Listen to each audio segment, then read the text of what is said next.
Even Stephen by Charles A. Stearns, originally published in Infinity, July 1957.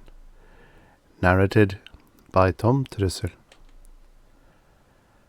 The henna-haired young man with a vermilion cape boarded Stephen's vehicle on the 33rd air level, less than 2 whoops and a holler from a stationary police float, by the simple expedient of grappling them together with his right arm, climbing over into the seat beside Stephen, and allowing his own skimmer car to whisk off at 1,000 miles an hour with no more control than its traffic-dodging mechanism afforded. The peregrinator was barbarically splendid, and his curls showed the effect of habitual use of some good hair undulant. More to the point, he had a gun. It was one of those wicked moisture rifles which can steam the flesh off a man's bones at 300 paces. Quite illegal. He smiled at Stephen. His dentures were good. They were stainless steel, but in this day and time that was to be expected. Most of his generation, in embryo during the last blowdown, had been born without teeth of their own. "Sorry to inconvenience you, citizen," he said, "but the police were right on my brush that time. Please turn right at the next air corridor and head out to sea." And when Stephen, entranced, showed no inclination to obey, he prodded him with a weapon. Prodded him in a most sensitive part of his anatomy. "I have already killed once today," he said, "and it is not yet 11 o'clock. "I see," Stephen said stiffly, and changed course. He might simply have exceeded the speed limit in the slow traffic stream and gotten them arrested, but he sensed that this would not do. A half-memory playing around in his cranium cried out for recognition. Somewhere he had seen this deadly young man before, and with him there was associated a more than vague unpleasantness. Soon the blue Pacific was under them. They were streaming southwest by south at an altitude of 80 miles. Stephen was not terrified at being kidnapped, for he had never heard of such a thing.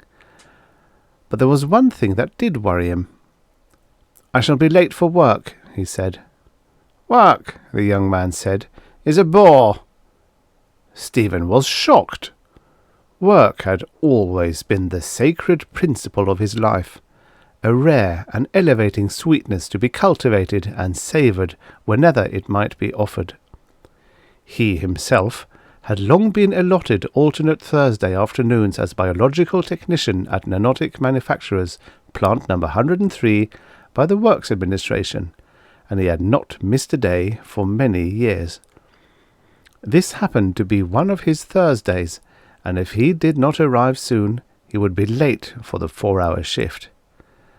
Certainly no one else could be expected to relinquish a part of his shift to accommodate a laggard. "Work is for prats," the young man said again. "It encourages Utopia. My last work date was 9 years ago, and I'm glad that I never went back." Stephen now felt a surge of fear at last.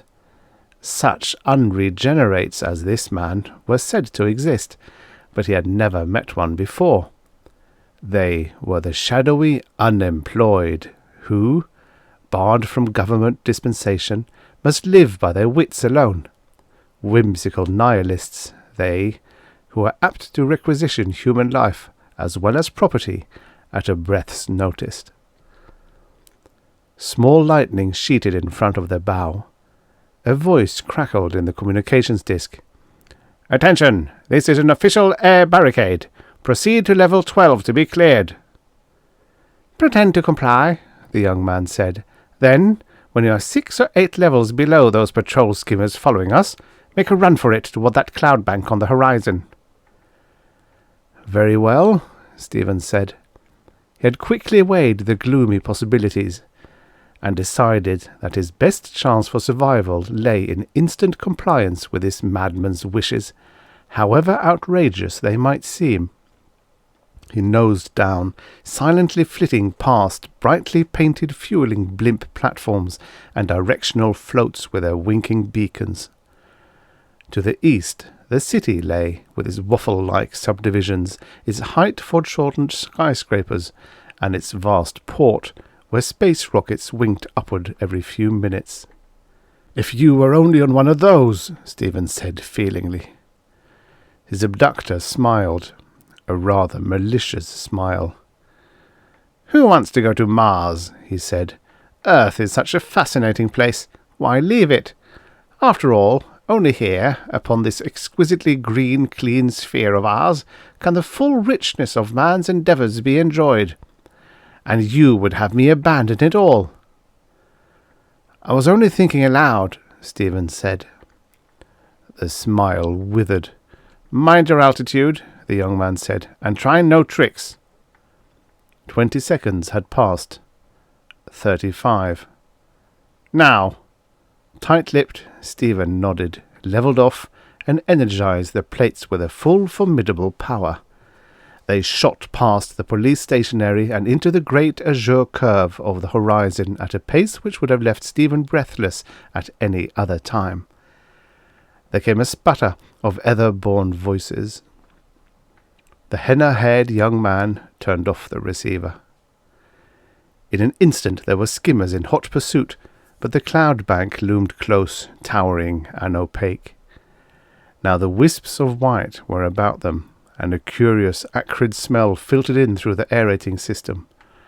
The odour of ozone. The skimmer began to shudder violently, tossing them about in their seats. "I've never experienced such turbulence," Stephen exclaimed. "I believe this is no ordinary cloud." "You are right," the henna-haired young man said. "This is sanctuary." "Who are you?" Stephen said. "Why are you running from the police?" "Apparently you don't read the newspapers." "I keep abreast of the advances in technology and philosophy." "I meant the tabloid news. There is such a page, you know, in the back of every newspaper. No, I perceive that you never would allow yourself to become interested in such plebeian goings-on. Therefore, let me introduce myself. I am called Turpin." "The bedchamber assassin! I knew that I'd seen your face somewhere." "So you do sneak and read the scandals like most of your mechanics cast. To think that you secretly admire us, who live upon the brink, and save a life while it lasts." "I could hardly admire you. You are credited with killing 12 women." Stephen shuddered. Turpin inclined his handsome head sardonically. "Such is the artistic license of the press. Actually, there was only 9, until this morning, I regret to say, and one of those died in the ecstasy of awakening to find me hovering over her virginal bed. I suppose she had a weak heart. I kill only when it's unavoidable. But so long as my lady will wear jewels and keep them on her boudoir dressing-table," he shrugged. "Naturally, I'm sometimes interrupted." "And then you murder them." "Let's say I make them a sporting proposition. I am not bad to look upon. I think you will admit that fact. Unless they happen to be hysterical to begin with, I can invariably dominate them. Face the facts, my stodgy technician. Murder is a term for equals. A woman is a lesser, though a fascinating creature. The law of humane grace does not apply equally to her. It must be a humiliating thing to be a woman, and yet it is necessary that a supply of them be provided. Must we who are fortunate in our male superiority deny our natures to keep from trampling them occasionally? No, indeed. Sensualists are they. A trouble and a terror is the hero to them. Thus spake Zarathustra." "That is a quotation from an ancient provincial who was said to be as mad as you are," Stephen said, rallying slightly, but revising his opinion on the uncouthness of his captor. "I have studied the old books," Turpin said. "They are mostly pap, but once I thought that the answers might be discovered there. You may set down now." "But we must be miles from any land." "Take a look," Turpin said. and Stephen looked down through the clearing mists and beheld an island. "It happens to be a very special island," Turpin said. "The jurisdiction of no policeman extends here." "Fantastic! What's it called?" "I should imagine that I will call it Utopia 14, or New Valhalla.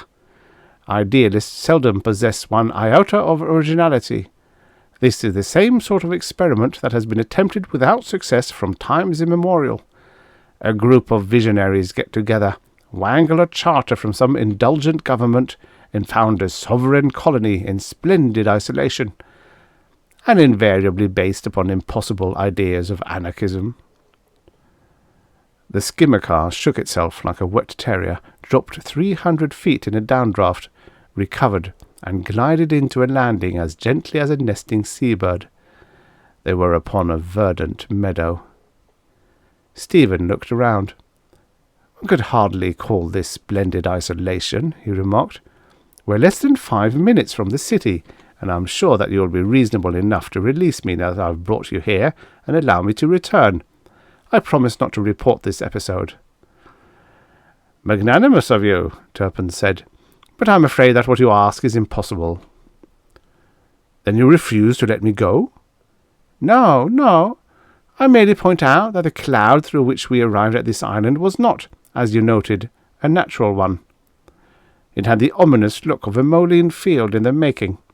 In other words, a space distortion barrier the size of which Earth has never seen."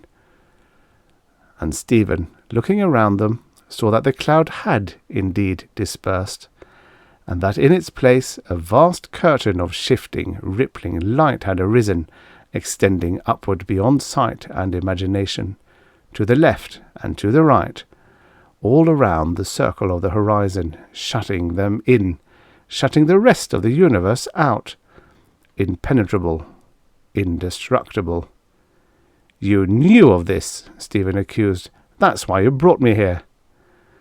"I admit that there were rumours that such a project might be attempted today. The underworld has ears," Turpin said.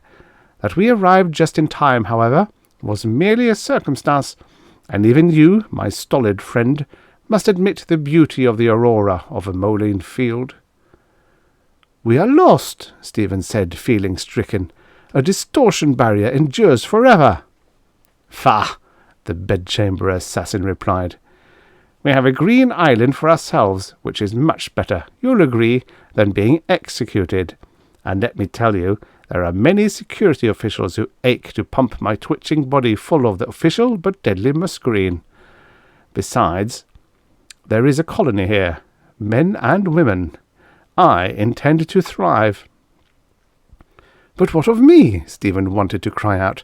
"I have committed no crime, and I shall be lost away from my books and my work." However, he pulled himself together and noted pedantically that the generation of a Moline field was a capital offence anyway. This afforded little comfort, in that once a group of people have surrounded themselves with a Moline field, they are quite independent, as Turpin had observed, of the law. When they had withdrawn a few yards from the skimmer car, Turpin sighted upon it with a moisture rifle, and the plastic hull melted and ran down in a mass of smoking lava. "The past is past," Turpin said, "and better done with. Come, let us seek out our new friends." There were men and there were women, clamorously cheerful at their work, unloading an ancient and rickety ferrycopter in the Surprise Valley below the cliffs upon which Stephen and Turpin stood. Stephen, perspiring for the first time in his life, was almost caught up in their enthusiasm as he watched that fairy village of plastitents unfold, shining and shimmering in the reflected hues of the Moline aurora. When Turpin had satisfied himself there were no danger, they descended, scrambling down over rough, shaly and precipitous outcroppings that presented no problem for Stephen, but to which Turpin, oddly enough, clung with the desperation of an acrophobe as he lowered himself gingerly from crag to crag.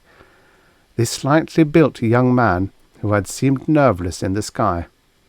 Turpin was out of his métier. A man looked up and saw them.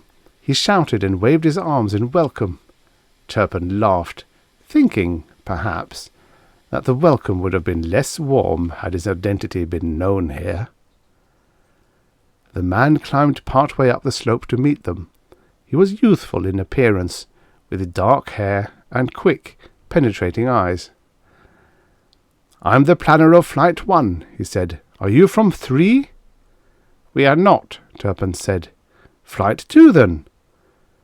Turpin, smiling like a basilisk, affected to move his head from side to side. And the planner looked alarmed. "Then you must be the police," he said, "for we are only 3 groups. But you are too late to stop our secession, sir. The Moline barrier exists. Let the technocracy legislate against us until it is blue in the face. And there are 312 of us here, against the 2 of you." "Sporting odds," Turpin said. "However, we are merely humble heretics, like yourselves, seeking asylum." "Yes, indeed. Quite by accident, my friend and I wandered into your little ovum universe as it was forming, and here we are, trapped, as it would seem." The crass, brazen liar. The planner was silent for a moment. "It is unlikely that you would happen upon us by chance at such a time," he said at last. "However, you shall have asylum.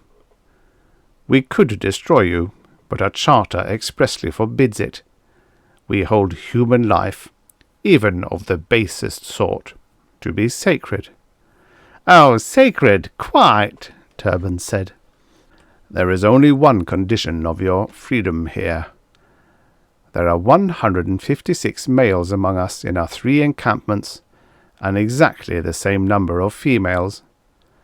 The system of numerical pairing was planned for the obvious reason of physical need, and to avoid trouble later on."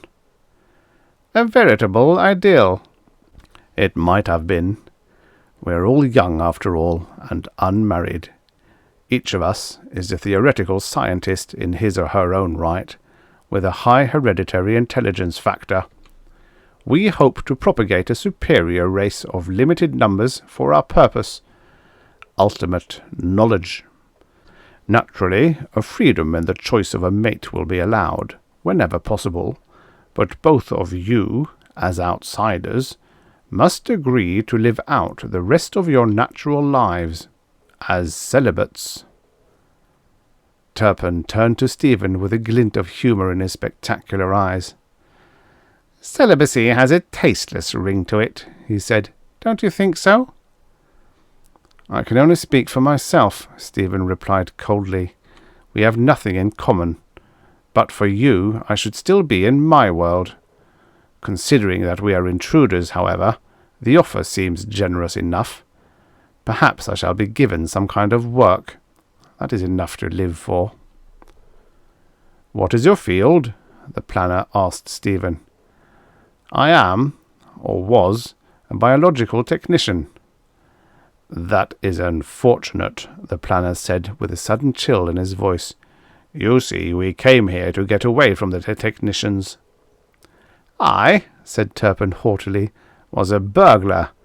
However, I think I see the shape of my new vocation forming at this instant. I see no weapons among your colonists." "They are forbidden here," the planner said. "I observe that you have a moisture rifle. You will be required to turn it over to us to be destroyed." Turpin chuckled. "Now you are being silly," he said.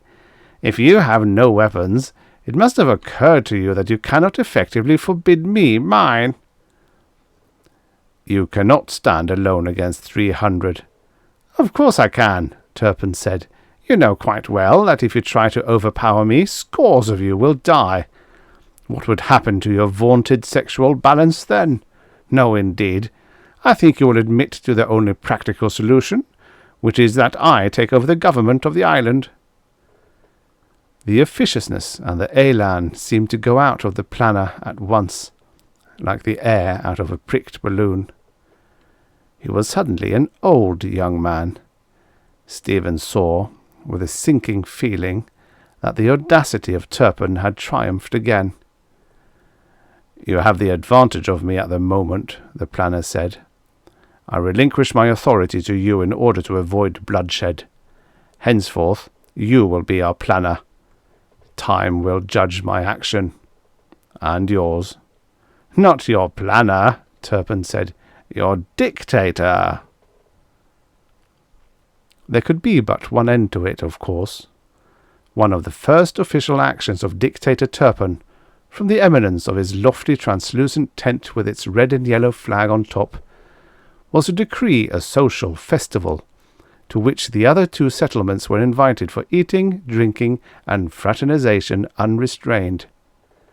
How unrestrained, no one, unless Turpin, could have predicted until late that evening, when the aspect of it began to be bacchanalian, with the mores and the inhibitions of these intellectuals stripped off, one by one, like the garments of civilization. Stephen was shocked. Secretly had approved, at least, of the ideals of these rebels. But what hope could there be if they could so easily fall under the domination of Turpin? Still, there was something insidiously compelling about the man. As for Stephen, he had been allotted his position in his new life, and he was not flattered. You shall be my body servant, Turpin had said.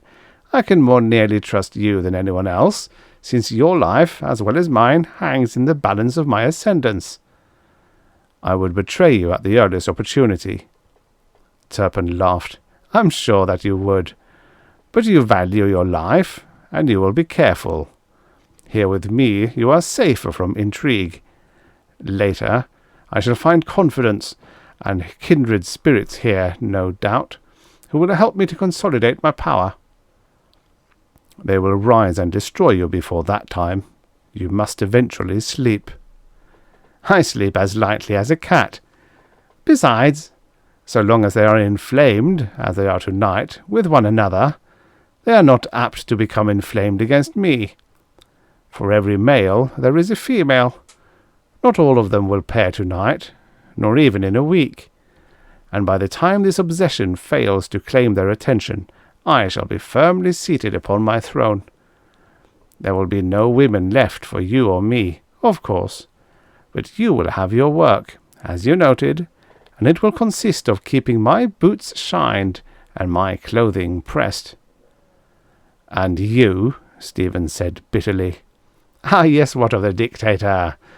I have a confession to make to you, my familiar. I prefer it this way. If I should simply choose a woman, there would be no zest to it. Therefore, I shall wait until they're all taken, and then I shall steal one, each week. Now go out and enjoy yourself. Stephen, steeped in gloom, left the tent. No one paid any attention to him. There was a good deal of screaming and laughing. Too much screaming. He walked along the avenue of tents. Beyond the temporary floodlights of the atomic generators it was quite dark.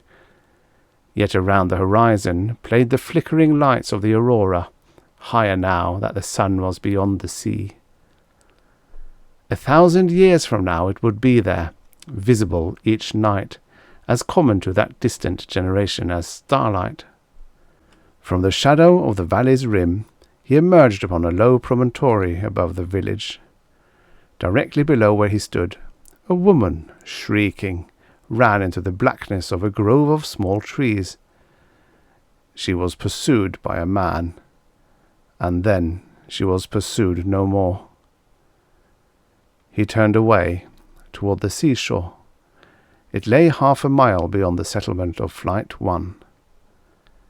Presently he came upon a sandy beach. The sea was dark and calm. There was never any wind here. Aloft the barrier arose more plainly than before, touching the ocean, perhaps 1/2 mile from shore, but invisible at sea level. And beyond it, he stared. There were the lights of a great city shining across the water. The lights twinkled like jewels, beckoning nostalgically to him. But then he remembered that a moline field, jealously allowing only the passage of photonic energy, was said to have a prismatic effect, and yet another, a nameless and inexplicable impress upon light itself. The lights were a mirage. Perhaps they existed 1,000 miles away, perhaps not at all. He shivered. And then he saw the object in the water, bobbing out there 100 yards from the beach. Something white, an arm upraised. It was a human being swimming toward him, and helplessly arm-weary by the looks of that desperate notion. It disappeared, appeared again, struggling more weakly. Stephen plunged into the water, waded as far as he could, and swam the last 50 feet with a clumsy, unpractised stroke, just in time to grasp the swimmer's hair. And then he saw that the swimmer, going down for the last time, was a girl. They rested upon the warm white sand until she had recovered from her ordeal. Stephen prudently refrained from asking questions. He knew that she belonged to Flight 2 or Flight 3, for he had seen her once or twice before this evening at the festival. Her short platinum curls made her stand out in a crowd. She was not beautiful, and yet there was an essence of her being that appealed strongly to him. Perhaps it was a lingering impression of a soft-tanned body in his arms as he had carried her to shore. "You must have guessed that I was running away," she said presently. "Running away? But how? Where?" "I know. But I had panicked, you see. I was already dreadfully homesick, and then came this horrid festival. I couldn't bear seeing us make such fools of ourselves. The women, well, it was as if we had reverted to animals. One of the men, I think he was a conjectural physicist by the name of Hessen, made advances to me. I'm no formalist, but I ran. Can you understand that?" "I also disapprove of debauchery," Stephen said. "I ran and ran until I came at last to this beach. I saw the lights of a city across the water. I am a strong swimmer, and I struck out without stopping to reconsider. It was a horrible experience." "You found nothing?" "Nothing, and worse than nothing. There is a place out there where heaven and hell, as well as the earth and the sky, are suspended. I suddenly found myself in a half-world where all directions seemed to lead straight down. I felt myself slipping, sliding, flowing downward. And once I thought I saw a face, an impossible face. Then I was expelled and found myself back in normal waters. I started to swim back here." "You were very brave to survive such an ordeal," he said. "Would that I had been half so courageous when I first set eyes upon that devil, Turpin. I might have spared all of you this humiliation." "Then you are the technician who came with Turpin?" He nodded. "I was, and am, his prisoner. I have more cause to hate him than any of you." "In that case I shall tell you a secret. The capitulation of our camps to Turpin's tyranny was planned. If you had counted us, you would have found that many of the men stayed away from the festival tonight. They are preparing a surprise attack upon Turpin from behind the village when the celebration reaches its height, and he will expect it least. I heard them making plans for a coup this afternoon."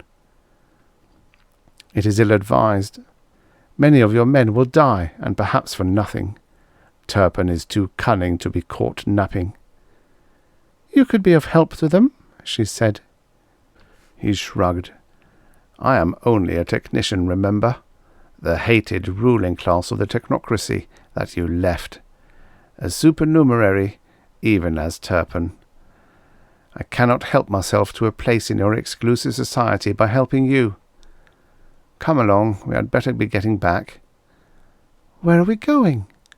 "Straight to Turpin," he said.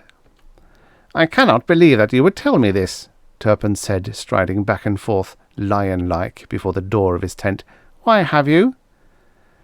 "Because, as you observed, my fate is bound with yours," Stephen said. "Besides, I do not care to be a party to a massacre."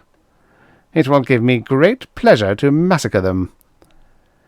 "Nevertheless, their clubs and stones will eventually find their marks. Our minutes are numbered unless you yield." Turpin's eyes glowed with the fires of his inner excitement. "I will never do that," he said. "I think I like this feeling of urgency. What a pity that you cannot learn to savour these supreme moments." "Then at least let this woman go. She has no part in it." Turpin allowed his eyes to run over the figure of the girl, standing like a petulant naiad, with lowered eyes and trembling lip, and found that figure, in its damp and scanty attire, gratifying. "What is your name?" "Ellen," she said.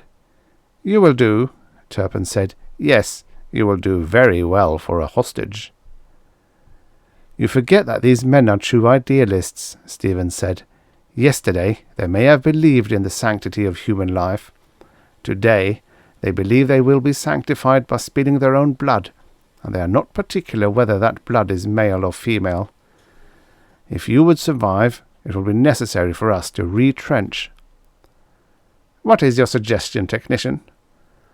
"I know a place where we can defend ourselves against any attack. There is an elevation not far from here where, if you recall, we stood that first time and spied upon the valley. It is sheer on all sides. We could remain there until daylight, or until you have discouraged this rebellion. It would be impossible for anyone, ascending in that loose shale, to approach us with stealth." "It is a sound plan," Turpin said. "Gather a few packages of concentrates and sufficient water." "I already have them." "Then take this woman and lead the way. I will follow. And keep in mind that in the event of trouble, both of you will be the first to lose the flesh off your bones from this moisture rifle." Stephen went over and took Ellen by the hand. "Courage," he whispered. "I wish that both of us had drowned," she said. But she came with them docilely enough, and Stephen drew a sigh of relief when they were out of the illuminated area without being discovered. "Walk briskly now," Turpin said, "but do not run. That is something that I have learned in years of skirmishing with the police." At the foot of the cliff, Stephen stopped and removed his shoes. "What are you doing?" Turpin demanded suspiciously.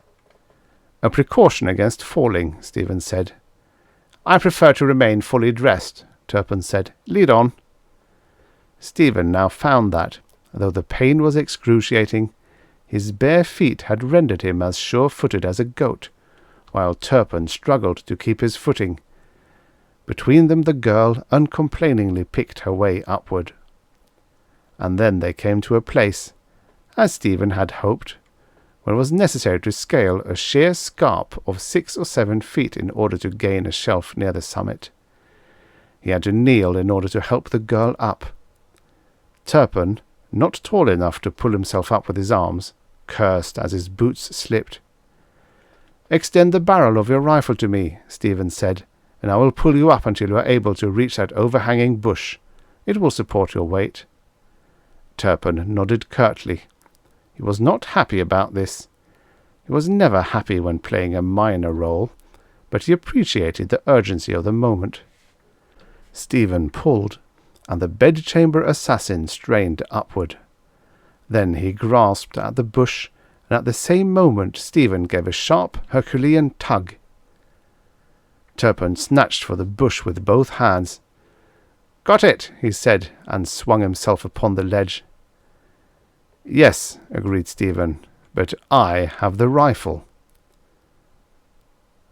Turpin, fettered like a common criminal, lay upon his couch in the tent where he had sat not long ago, a conqueror. The powerful floodlight that shone in his face did nothing to soothe his raw temper. Someone entered the tent, and he strained in his bonds to see who it was. Stephen came and stood over him. Turpin licked his dry lips. "What time is it?" he asked. "It is almost midnight. They have destroyed your rifle, but it has been decided that, in view of your predatory nature, it would be dangerous to release you again upon this colony. Are you prepared to meet your fate?" Turpin sneered. "Destroy me, fool, eunuch! It will not change your lot here. You will remain an untouchable, an odd man out. May your books comfort your cold bed for the rest of your life. I prefer death." Stephen removed the hypodermic needle from the kit which they had furnished him with, and filled it. He bared Turpin's arm. The muscles of that arm were tense, like cords of steel. Turpin was lying. He was frightened of death. Stephen smiled a little. He looked a good deal younger when he smiled. "Please relax," he said. "I am only a biological technician, not an executioner."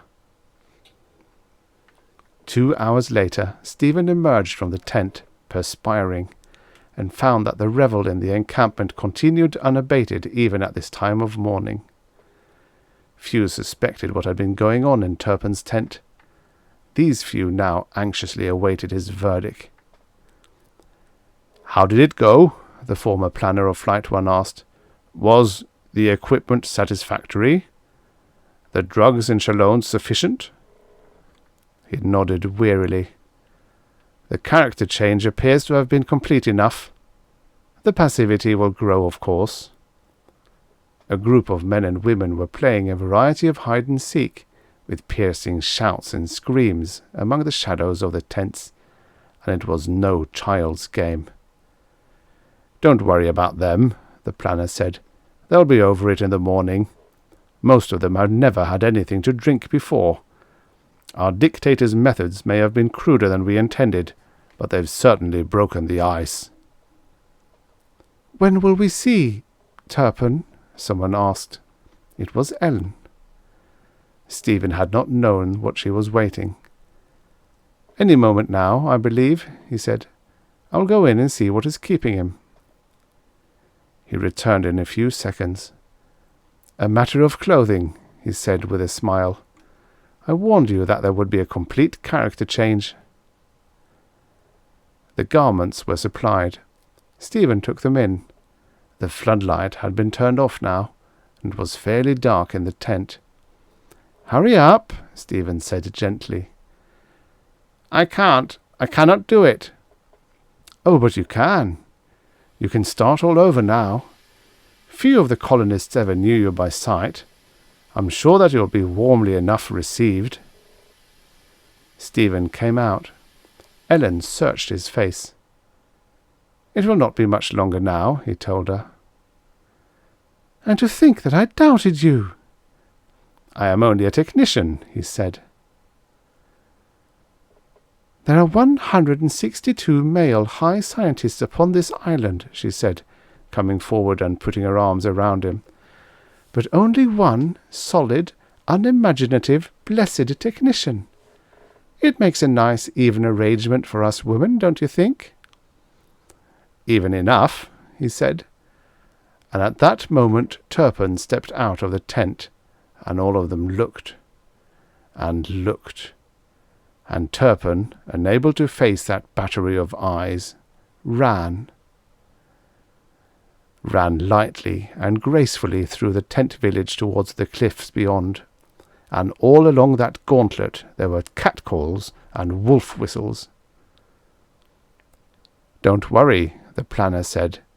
"She will come back to us. After all, there is a biological need."